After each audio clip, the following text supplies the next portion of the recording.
아볼로가 고린도에 있을 때에 바울이 윗지방으로 다녀 에베소에 와서 어떤 제자들을 만나 이르되 너희가 믿을 때에 성령을 받았느냐? 이르되 아니라 우리는 성령이 계심도 듣지 못하였노라.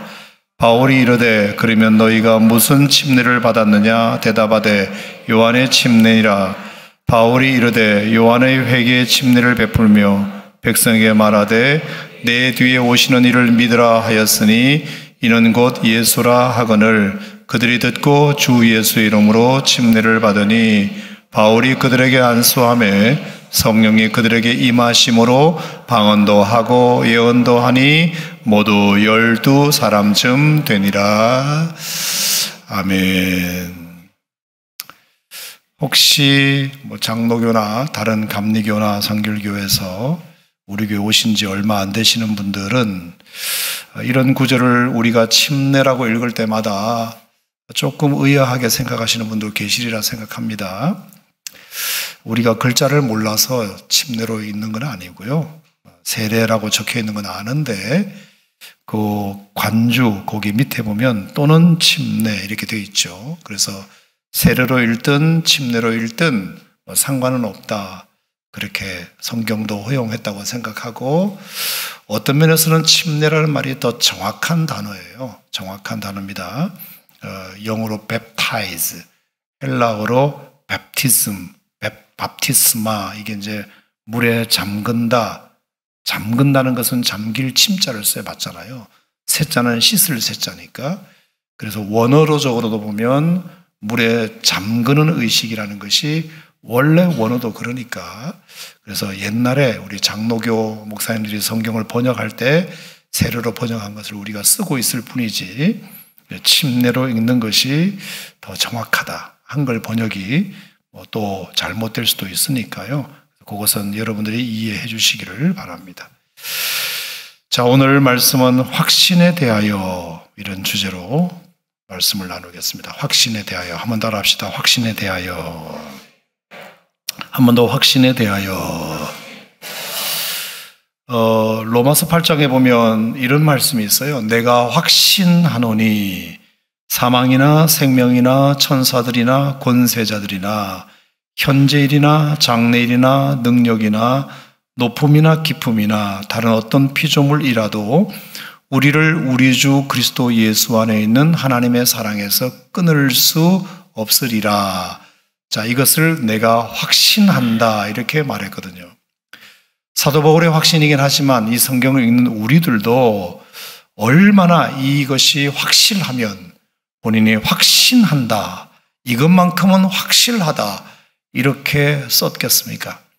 어느 누구도 그 세상에 그 무엇도 어떤 세력도 여러분과 저를 예수 그리스도 안에 있는 하나님의 사랑에서 절대로 끊을 수 없을 줄로 믿습니다.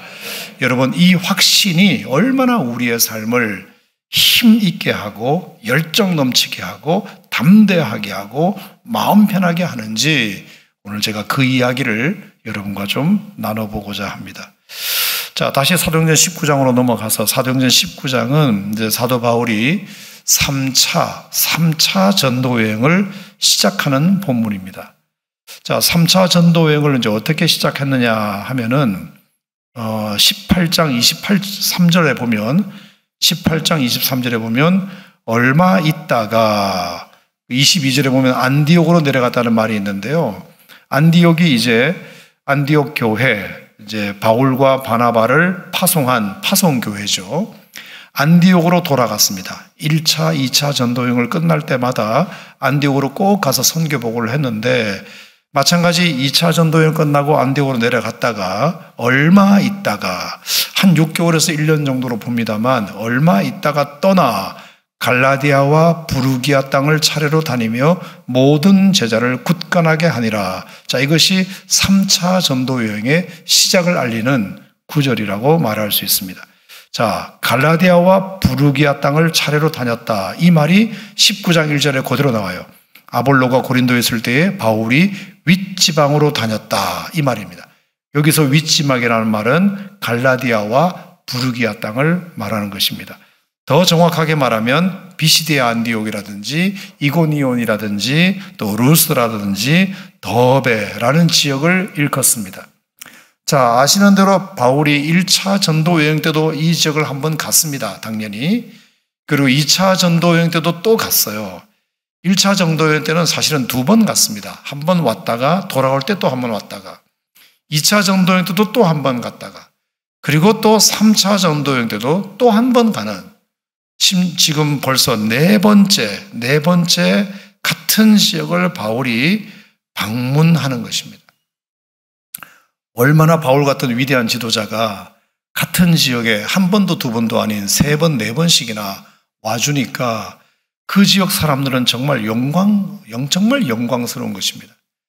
세상에 중국이나 일본이나 한국 땅은 바울 선생님이 오도 한 번도 안 오본 땅인데 이 오산 땅에도 한 번도 안 오셨는데 어떻게 비시디아 안디옥, 이고니온, 루스라, 더베 이런 지역은 한 번도 아닌 2번도 아닌 3번도 아닌 4번째 지금 방문하는 것입니다.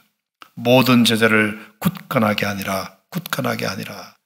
그러니까 한 번 갔을 때는 복음을 듣고 또 2번째 와서 또 복음을 다지고 3번째 와서 또 복음을 들은 복음을 또 다지고 그러니까 복음을 처음에는 귀로 듣고 2번째 또 마음으로 듣고 그리고 그것이 또 삶으로 듣고 그것이 또 힘이 되고 소망이 되고 운명이 될 때까지 그 복음이 정말 그의 삶이 되고 운명이 될 때까지 같은 지역을 계속해서 방문하고 또 들려주고 또 들려줘서 그렇게 해서 그들의 믿음을 굳건하게 하니라. 여기 굳건하게 하니라.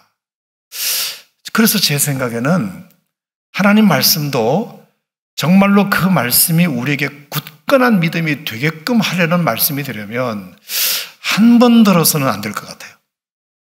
또 듣고 그 말씀을 또 듣고 사라지기 전에 또 붙고 사라지기 전에 또 붙고 그렇게 해야 그 말씀이 나도 모르게 굳건하게 되어서 이제는 웬만하면 떠나지 않고 버려지지 않는 그런 말씀이 되는 것이죠. 그래서 들은 말씀 또 듣고 평생에 듣던 말씀 주 예수 크신 사랑 또 들려주시오. 십자가의 사랑에 대해서 우리가 모르는 것도 아니고 여러 번 들었지만 또 듣고 또 들으면서 그 사랑이 내 안에 굳건한 믿음이 되고 굳건한 확신이 되고 굳건한 힘이 된다면 얼마나 좋겠습니까?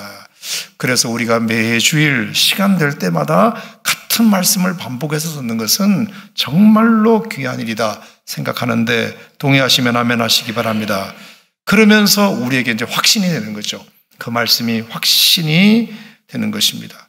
사랑하는 성도 여러분, 확신은 그냥 생기는 것이 아니고 하나님 말씀을 또 듣고 믿음으로 또 듣고 할 때 하나님께서 그 마음에 확신을 주신다. 저는 그렇게 생각하고 어쨌든 그 말씀이 여러분 확신이 될 때까지 이제 변함없는 반석 위에 세워진 집처럼 바람이 불고 창수가 나도 떠내려가는 집처럼 되지 말고 굳건하게 반석 위에 세워진 집처럼 될 때까지 하나님의 말씀을 늘 듣고 또 듣고 확신이 되는 은혜가 있기를 축복합니다. 바울 역시도 마찬가지입니다.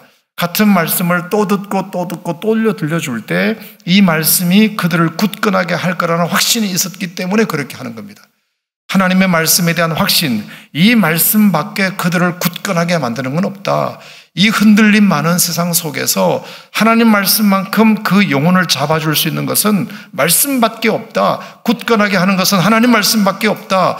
이것을 확신했기 때문에 같은 곳에 또 가고 같은 곳에 또 가서 했던 말씀 또 하고 했던 말씀 또 하는 이유는 그만큼 이 말씀에 대한 확신이 있기 때문에 그렇죠. 여러분도 부모로서 자녀들에게 했던 얘기 또 하고 했던 얘기 또 하는 이유는 듣는 사람에게는 잔소리를 들을 수 있지만 같은 얘기를 반복하는 이유는 그만큼 확신이 있기 때문에 하는 것 아니겠어요? 이대로 사는 것이 너한테 좋아 이놈아 그러면서 부모로서 자녀에게 같은 말을 반복하는 이유도 그것에 대한 확신이 있기 때문에 하는 것입니다. 여러분, 그러므로 우리가 하나님 말씀에 대하여 확신이 있으면 이렇게 같은 일을 반복할 수도 있고요. 확신이 있으면 간 곳을 또 갈 수도 있고요. 확신이 있으면 열정이 넘칠 수도 있는 것입니다. 확신이 중요하다. 따라서 확신이 중요하다. 자, 그렇게 해서 갈라디아와 부르기아 땅을 다녀서 이제 에베소에 19장 1절에 에베소에 오게 됩니다. 자, 에베소는 바울에게 참 추억이 많은 곳이에요. 왜 추억이 많으냐? 2차 전도 여행 때 그가 에베소를 그렇게 가고 싶어 했어요. 근데 성령께서 아시아에서 복음을 전하지 못하게 하심으로 성령께서 막으셨어요. 자기가 정말로 생각하건대 에베소는 그 당시 정말 대단한 도시였고 무역의 중심지였고 사람들도 엄청 많아서 정말로 거기 가면 하나님의 말씀을 잘 전하면 정말 좋겠다고 생각했는데 하나님께서 그곳을 막으셔서 마게도냐, 유럽으로 건너가게 되죠. 자, 그때는 하나님께서 왜 그렇게 하시는지를 몰랐습니다. 그런데 여러분 아시다시피 빌립보에서 데살로니가에서 또 베레아에서 또 아테네에서 고린도에서 이렇게 2차 전도 여행을 쭉 이제 따라서 내려오고 고린도까지 도착하고 보니까 하나님께서 나를 에베소에 직접 보내지 않으시고 이렇게 삥 돌리신 이유가 있으셨구나. 나의 확신도 중요하지만 하나님의 뜻이 더 좋다는 확신이 있다는 것, 하나님의 뜻이 더 좋다는 확신이 있었기 때문에 결국에 바울도 그렇게 이제 하게 되었다고 저는 생각하고요. 자, 그래서 이제 재밌는 것은 그렇게 해서 2차 전도여행을 거의 마무리할 즈음에 에베소를 드디어 꿈에도 그리던 에베소로 드디어 이제 오게 되지 않습니까? 자, 그게 어디에 있느냐 하면은 18장 19절에 보면 에베소에 와서 그들을 거기 머물게 하고 자기는 회당에 들어가서 유대인들과 변론하기 시작합니다. 자, 2차 전도여행을 다 마치고 이제 끝물에 고린도를 떠나서 에베소에 도착했습니다. 그렇게 가고 싶었던 에베소로 왔어요. 그랬더니 20절 말씀에 보니까 여러 사람이 더 오래 있기를 청하되 그랬습니다. 자, 사람들이 에베소에서 복음을 전하는 바울의 그 설교를 듣고 더 오래 있기를 청하되 라는 말은 어떤 의미일까요? 바울의 설교가 잘 먹혔다는 것일까요? 안 먹혔다는 것일까요? 잘 먹혔다는 거죠. 사람들이 좋아했다는 것일까요? 안 좋아했다는 것일까요? 좋아했죠. 그러니까 더 오래 있기를 청한 겁니다. 야, 정말로 하나님께서 그때는 에베소 오는 걸 막으시더니 막 삥 돌려서 드디어 내가 이렇게 에베소에 오니까 하나님께서 이 마음 문을 활짝 열어놓으시고 사람들의 마음을 다 준비시켜 놓았구나. 이렇게 사람들이 내 설교를 좋아하는구나 라고 생각하게 됩니다. 자, 그런데 참 의아하게도 20절에 보니까 허락하지 아니하고 작별하여 이르되 만일 하나님의 뜻이면 너희에게로 돌아오리라. 자, 그토록 가고 싶었던 에베소를 드디어 꿈에도 그리던 에베소를 와서 설교를 했더니 사람들이 더 오래 있기를 청할 정도로 많은 사람들이 좋아했으면 사실 이것이 하나님의 뜻이라고 충분히 우리는 간주할 수 있는데 바울이 웬일인지 더 오래 있기를 청하는 그들의 청을 거절하고 작별하여 떠나게 됩니다. 그러면서 약속하기를 만일 하나님의 뜻이면 내가 다시 돌아오게 될 것이다. 저는 이 구절을 읽으면서 여러 생각을 많이 합니다만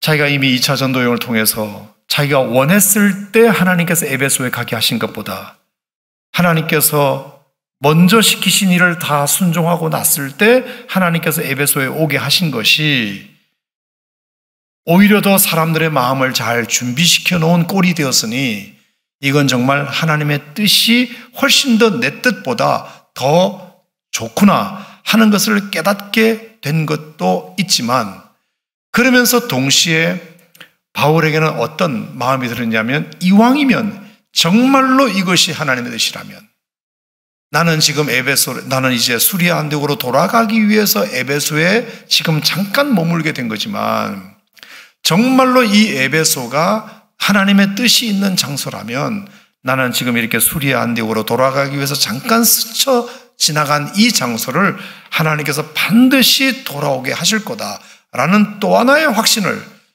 하나님 앞에 한번 걸어보는 시간이었다고 저는 생각합니다. 자, 다시 한번 정리해 보겠습니다.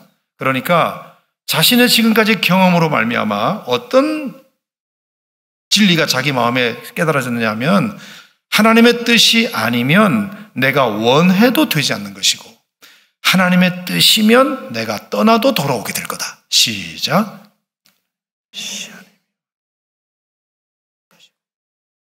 뜻이면 떠나도 언제 내가 찔러볼지 모르기 때문에 정신을 바짝 차리고 들으셔야 됩니다. 잘하셨어요. 너무 잘하셨어요. 하나님의 뜻이 아니면 내가 원해도 안 될 것이고, 그렇죠. 하나님의 뜻이면 내가 떠나도 결국은 돌아오게 될 거다. 저희 집사람하고 5년간 연애했거든요. 5년 연애하다 보니까 조금 나중에 거시게 됐어요. 그래서 이게 진짜 하나님의 뜻인가?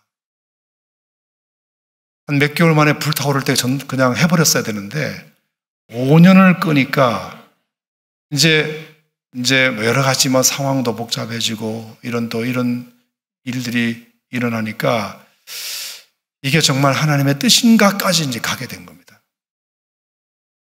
그래서 하나님의 뜻이 아니면 우리가 원한다고 해서 되는 것도 아닐 것이고 하나님의 뜻이면 우리가 좀 힘들어도 하나님께서 되게 하실 것이고 그래서 우리가 잠시 기도하는 시간을 좀 가져보자 이렇게 생각하고 기도의 시간을 가질 때가 있었어요. 정말 하나님의 뜻인지 우리가 다시 한번 물어보자. 우리가 어떤 좋은 감정으로만 이렇게 그냥 사귈 게 아니라 뭔가 하나님의 뜻이냐 아니냐를 좀 서로 각자 묻는 시간을 갖자. 이제 거의 결혼 얘기가 오고 가고 이제 이렇게 뭔가 실제 상황이 됐을 때 후회 없는 선택을 해야 되니까 그 찰나에 이제 가까우신 분들은 다 들으신 얘기이긴 하지만 저희 집사람 언니의 어떤 지인 중에 한 분을 만나게 됐는데 그분이 좀 투시의 은사가 있는 분이셨고 예언의 은사가 있는 분이셨는데 그 얘기를 듣고 깜짝 놀라가지고 그분을 저희 처가 집에 이제 그분이 오시게 됐고 온 가족이 다 둘러앉은 가운데서 이런 쪽지에다가 장모님부터 시작해서 첫째 딸, 둘째 딸, 셋째 딸에 대해서 다 이제 써주는 겁니다. 이렇게 쭉 써주는 거예요. 자, 그런데 다 써주는데 그 자리에 대부분 다 있었기 때문에 그걸 쪽지를 받고 이렇게 했는데 저희 집사람은 이제 대전에서 학교에서 근무하고 있었기 때문에 집사람은 거기 없었어요. 없는 사람에 대해서 쓴 거예요. 순미 이렇게 써가지고 순미에 대해서 쭉 썼는데 이 노트를 보고 거기 있는 가족들이 다 뒤집어진 거예요. 다 뒤집어진 거예요. 뭐라고 적혀 있느냐? 1번 남자 있다. 이렇게 써요. 남자 있다. 그래서 저희 처갓집이 발칵 뒤집혔어요. 남자가 있다고? 이렇게. 두 번째, 연하다. 이렇게 해서 연하. 그러니까 저희 장모님하고 처형 몇 분은 학교에서 저를 조금 본 적이 있거든요. 설마 전 줄 알고 경기를 일으키신 거예요. 설마? 그리고 세 번째, 얼굴이 까무잡잡하다. 이렇게 나와요. 우리 집사람한테 확인해 보세요. 남자 있다, 연하다, 얼굴이 까무잡잡하다. 이렇게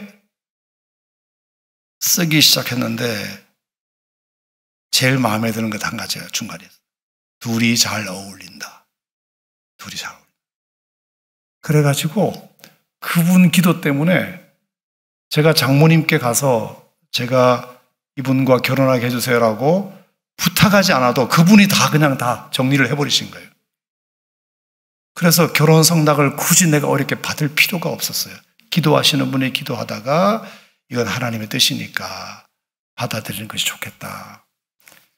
그래가지고 집에서 난리가 나고 제 집사람 서울로 쫓아 올라가고 하여튼 그래서 이게 사실이냐 진짜냐 이러면서 다 돼서 일사천리로 이제 결혼이 이게 진행이 됐는데, 내가 이 얘기를 지금 왜 하고 있는지 모르겠지만, 자, 예. 맞아요. 하나님의 뜻이 아니면 내가 원해도 안 될 것이고, 하나님의 뜻이면 떠나도 돌아오게 될 거니까. 이 확신이 바울에게 분명히 있었어요. 그래서 자기가 하나님의 뜻으로 이루어지는 것이 훨씬 더 자기 뜻보다 더 좋다는 것을 확신했기 때문에 정말로 발이 떨어지지 않는, 사람들도 더 있기를 청했다 그랬잖아요. 더 오래 있기를 구했다잖아요. 선생님 더 오래 있어주세요, 더 계셔주세요 라고 했지만, 인간적으로는 거기에 더 마음이 갔지만 그래도 하나님의 뜻이면 내가 다시 돌아올 수 있을 거다. 정말로 하나님의 뜻 가운데 그가 에베소로 돌아왔고, 그래서 바울의 전도 여행 가운데서 가장 오랜 시간을 보낸 곳이 에베소가 됩니다. 3년을 있게 됐으니까 3년을. 고린도에서 1년 6개월 있은 것에 비하면 거의 2배 3년 동안 에베소에서 이제 사역을 하게 됐는데, 결국은 하나님의 뜻이 내 뜻보다 훨씬 더 좋다는 확신, 그 확신이 결국에 바울로 하여금 이렇게 아쉽지만 마게도냐로 한 바퀴 돌아오는 순종을 하게 되고, 하나님의 뜻이 더 좋다는 확신이 있었기 때문에 사람들이 붙잡더라도 자기가 떠날 수 있는, 하나님의 뜻이면 내가 다시 돌아오게 될 거고, 지금 떠나는 것도 다 하나님의 뜻 가운데 되는 거라고 생각하니까 이런 일이 이루어지게 된 거죠. 자, 그래서 이제 3차 전도여행 때 에베소에 도착을 해서 3년 동안 활발한 사역을 이제 펼치게 됩니다. 정말로 마음 놓고. 왜냐하면 처음에는 자기 뜻이었는데 하나님의 뜻으로 막으셨고, 두 번째는 정말로 사람들이 원했지만 또 하나님의 뜻을 한번 묻고 싶었고, 그렇게 해서 이제 세 번째 에베소에 왔으니 이제 정말 마음 놓고 하나님의 뜻을 펼칠 수 있는 터전이 되니까 얼마나 그 확신이 바울로 하여금 사역을 열정적으로 만드는지 모릅니다. 그래서 정말로 열정적으로 에베소에서 복음을 전하고, 마음 편하게 복음을 전하고, 담대하게 복음을 전하고, 그래서 정말로 열매도 크고 그렇게 되게 되는데요. 자, 오늘 말씀에 또 하나 참 희한한 내용이 하나 있는데, 그만큼 에베소에 하나님께서 나를 보냈다는 확신이 있으니까 정말 믿음도 확실하게 가르치는 것을 보게 됩니다. 자, 19장 2절에 보시면 이르되 너희가 믿을 때에 성령을 받았느냐. 자, 이걸 묻게 됩니다. 믿을 때에 성령을 받았느냐? 아니다. 우리는 성령의 계심도 몰랐다. 3절에 그러면 너희가 무슨 침례를 받았느냐? 요한의 침례만 받았다. 그랬더니 바울이 말하기를 요한이 회개의 침례는 베풀며 백성에게 말하되 내 뒤에 오시는 이를 믿으라 하지 않았느냐? 그분이 바로 예수님이다. 그들이 듣고 주 예수 이름으로 침례를 받으니, 이렇게 되어 있어요. 자, 이 상황에서 바울은 최초로 재침례가 뭐죠? 침례를 2번 주는 거죠. 자, 분명히 너희가 무슨 침례를 받았느냐, 그러니까 요한의 침례를 이미 받았어 라고 3절에 얘기했거든요. 근데 그 요한의 침례는 내 뒤에 오시는 이를 믿으라 하면서 마음을 준비시키는 회개의 침례를 베풀었다면, 이제 내 뒤에 오시는 이를 믿으라 하고 침례 요한은 죽었지만 침례 요한이 못 보고 죽은 것이 있어요. 그게 뭐죠? 예수님이 십자가에 죽으시는 걸 침례 요한은 못 봤어요. 예수님이 사흘 만에 부활하시는 것을 보지 못했어요. 예수님 사역의 가장 핵심이 뭡니까? 십자가와 부활이잖아요.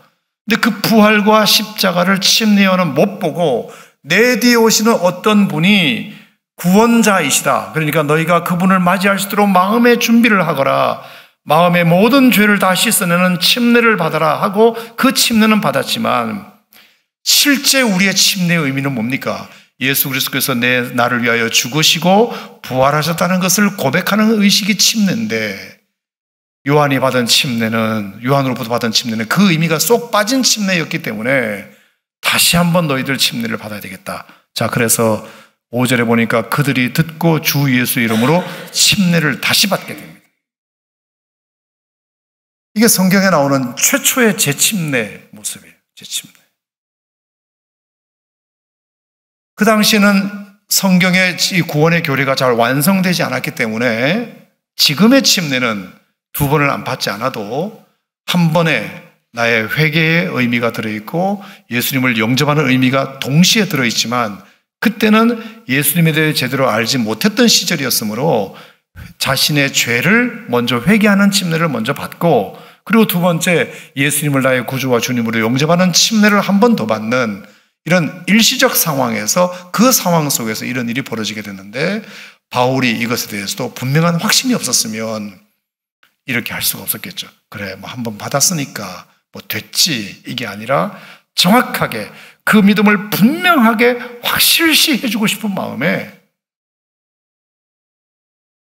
침례도 2번 받게 하고 그리고 성령에 대해서도 소개하는 그래서 믿었지만 다시 믿게 하고 침례를 받았지만 다시 받게 하는 이런 일이 일어나게 된 것입니다. 여러분 이 모든 것이 다 확신 가운데서 바울이 행했던 모든 일들이다. 저는 그렇게 생각합니다. 예수님의 십자가와 예수님의 부활과 예수님의 승천과 예수님의 재림을 포함하여 믿는 것이 진짜 예수 믿는 것이다. 그래서 지금은 우리가 뭐 2번, 3번 받을 필요 없이 그 한 번의 그 의미를 우리가 다 완성된 구원의 교리를 알고 있기 때문에 그전에는 구원의 교리가 완성되지 않았으므로 부분적으로 알고 있었기 때문에 요한 역시도 부분적으로 알고 있었기 때문에 그래서 회개의 침례를 베풀었지만 예수님의 십자가와 부활이 완성된 이후에는 그 모든 것을 다 우리가 알고 있으므로 한 번의 침례로 다 해결될 수 있으니까 그래서 침례를 이제 한 번 받게 되는 거죠. 자, 아무튼 이것을 통해서 바울은 자신의 분명한 믿음의 확신을 그들에게 심어주어서 회개를 통해서 그들의 마음을 비우는 것뿐만 아니라 예수 그리스도를 구원자와 주님으로 확실히 믿는 이 침례를 그들에게 베풀어서 내가 믿는 이 확신한 복음을 그들에게 확실시 해주고 싶은 마음이 그들에게 들었기 때문에 이런 일이 가능했다고 생각합니다.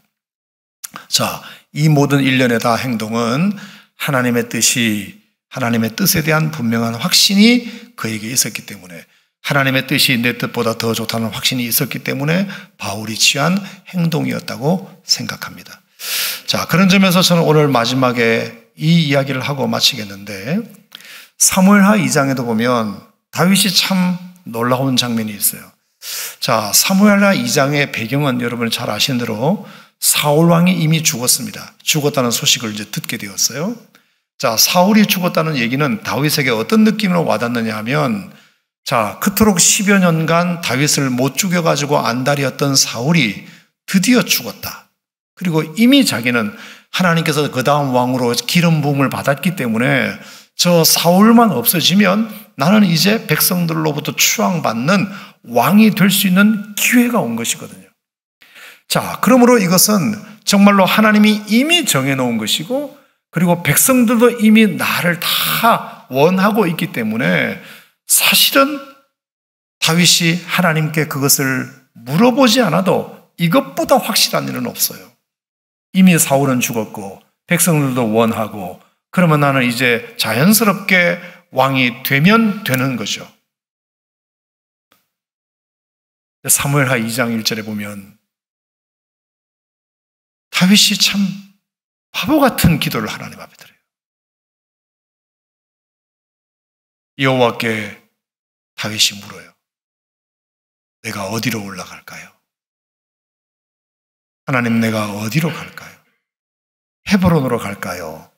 아니면 저 기브아로 갈까요? 예루살렘으로 갈까요? 자, 그랬을 때 하나님께서 헤브론으로 갈지니라 답을 주셨다면 헤브론으로 갈지니라.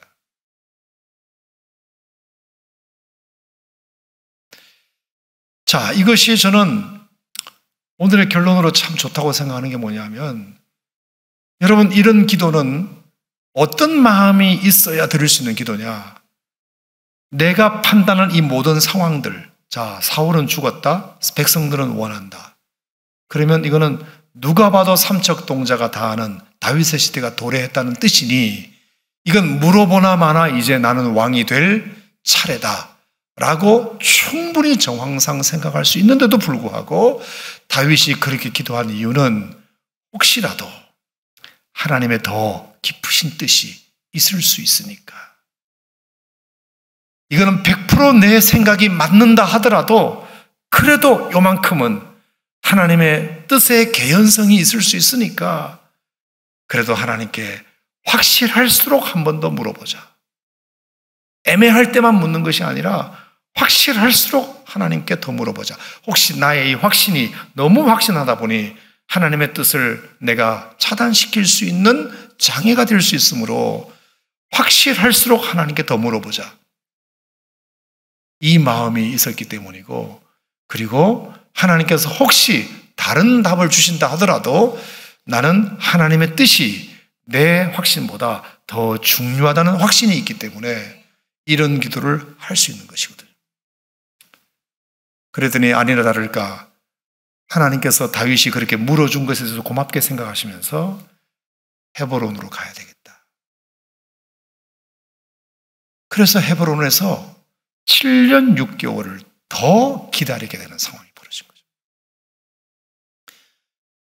7개월도 기다리기 답답한데 7년 6개월을 100% 이것은 다윗이 왕이 될 수 있는 모든 정황임에도 불구하고 하나님께 괜히 묻는 바람에 하나님께서 7년 6개월을 더 기다리도록 헤브론으로 보내시는 이 하나님의 음성에 다윗이 또 순종하는 모습을 보이게 됩니다.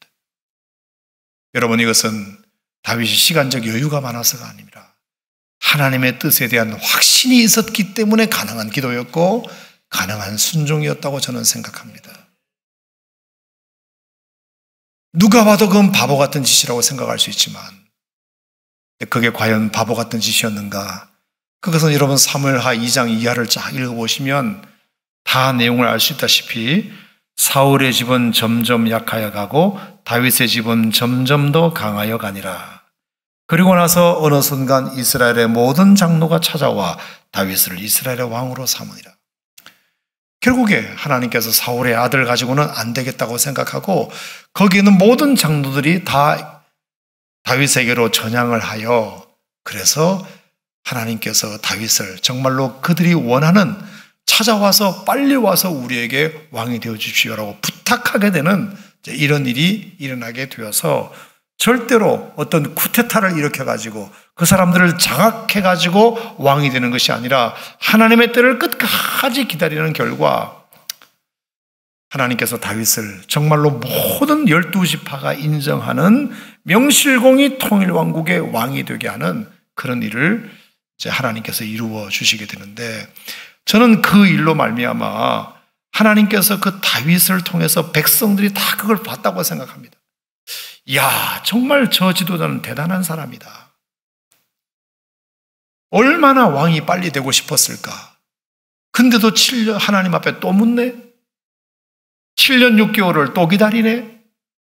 얼마나 본인이 왕이 되고 싶었을까? 과거에도 엔기디 동굴에 사울이 들어와가지고 뒤를 볼 때 신하가 와서 저 목을 뵙시다. 그래 빨리 이 도망다니는 신세를 청산하세요 라고 건의를 했을 때에도 여호와께서 기름 부으신 종을 내가 치는 것은 옳지 않다라고 또 물리고 그때도 2번씩이나 물리더니 이번에는 사울이 죽었다고 하는데도 이미 판이 깔려 있는데도 멍석이 깔려 있는데도 하나님께 또 물어서 7년 6개월을 또 기다리는 모습을 그 신하들이 보면서 다윗을 어떻게 생각했겠습니까? 정말로 위대한 사람이다. 정말로 저 사람은 무서운 사람이다. 함부로 우리가 할 수 없는 분이시다. 이 확신을 분명히 가지게 되었겠죠. 저는 그 이유 때문에라도 자 여러분 아시는 대로 나중에 솔로몬 이후에 왕국이 2개로 갈라지잖아요. BC 931년에 북왕국 이스라엘과 남왕국 유다가 갈라집니다. 북왕국 이스라엘은 19명의 왕이 이어지고 남왕국 유다는 20명의 왕이 이렇게 쭉 이어지는데요.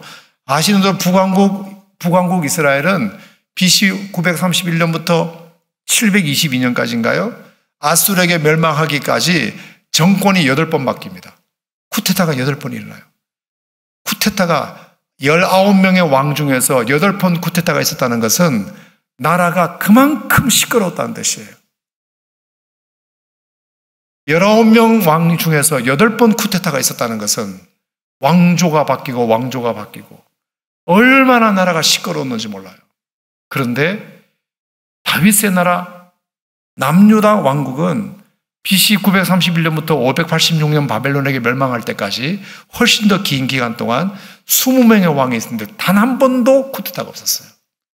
왕조가 한 번도 바뀌지 않아요. 피비린내나는 전쟁을 통해서 왕조가 바뀐 일이 단 한 번도 없어요. 19명의 왕이 바뀌는 동안 8번의 왕조가 뒤집어졌는데 20명의 왕이 뒤는 동안 훨씬 더 긴 역사 속에 다윗의 왕조는 단 한 번도 쿠데타가 일어나지 않습니다.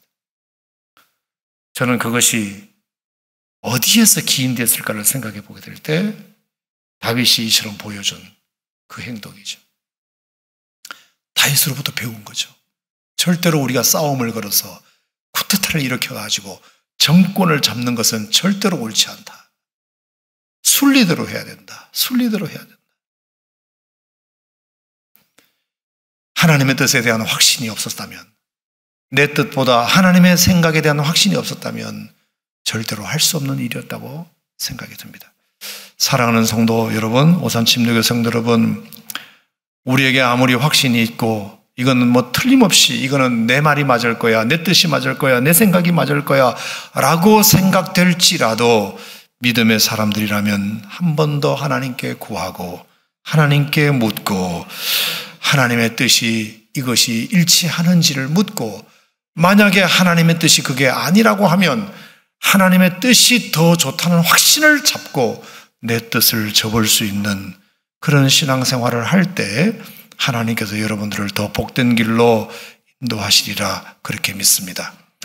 에베소에 가기를 원했지만, 하나님의 뜻이라고 생각했지만 하나님께서 마게도냐로 돌리실 때 그래, 하나님의 뜻이 더 좋겠지 라고 생각하고 갔더니 정말로 빌립보에서, 데살로니가에서, 베레아에서, 아테네에서, 고린도에서 정말로 많은 사람들에게 복음을 전해서 많은 영혼들을 살리고 교회를 개척하는 위대한 일들을 하게 만드셨고, 두 번째 다시 에베소에 왔을 때 사람들이 나를 초청하여 정말로 더 있기를 청할 정도로 사람들이 좋아했지만, 그래도 하나님께서 정말 너무나 확실하지만 그래도 하나님께 한 번 더 묻자. 하나님의 뜻이라면 내가 떠나더라도 다시 오게 하실 거야. 내가 원하더라도 하나님의 뜻이면 아니면 못 가게 하실 것이고, 하나님의 뜻이면 내가 떠나더라도 하나님은 돌아오게 하실 거니까 나는 그 하나님의 뜻대로만 살 거야. 이 믿음이 바울로 하여금 위대한 사역을 만들게 되었던 것처럼 여러분과 저에게도 어쨌든 하나님의 뜻에 대한 분명한 확신, 이 확신이 여러분들을 담대하게 하고, 여러분들을 열정 넘치게 하고, 여러분들을 마음 편하게 하고, 여러분들에게 열매를 풍성하게 만드는 도구가 되시기를 주 이름으로 축원합니다. 고마우신 하나님 아버지 감사드립니다. 오늘은 확신에 대하여 묵상했습니다. 무엇보다 하나님의 뜻에 대한 확신, 하나님의 뜻이 훨씬 더 좋은 것이라는 확신, 우리 신앙생활 속에서 절대로 잊어버리지 않게 하여 주시옵소서. 정황을 보아도, 내 지식을 보아도, 내 경험을 보아도 이게 너무나 분명하다는 확신이 들더라도 그래도 또 한 번 하나님께 묻고, 하나님 맞나요? 하나님 맞나요? 하나님 이래도 괜찮을까요? 하나님께 또 묻고, 하나님의 뜻이 내가 세운 계획보다, 내가 세운 뜻보다 훨씬 더 좋다는 이 확신이 나로 하여금 움직이게 만들고, 나로 하여금 선택하게 만들고, 나로 하여금 도전하게 만드는 믿음이 되게 하여 주시옵소서. 그 확신이 있을 때 우리로 하여금 열정도 생겨나고, 우리로 하여금 용기도 갖게 하고, 우리로 하여금 마음도 평강으로 이끄시고, 그 확신이 있을 때 우리에게 열매도 풍성할 줄 믿습니다.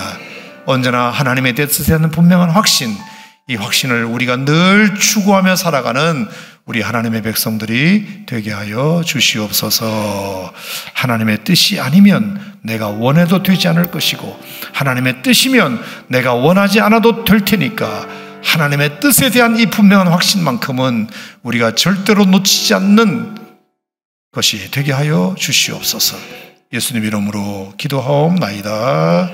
아멘.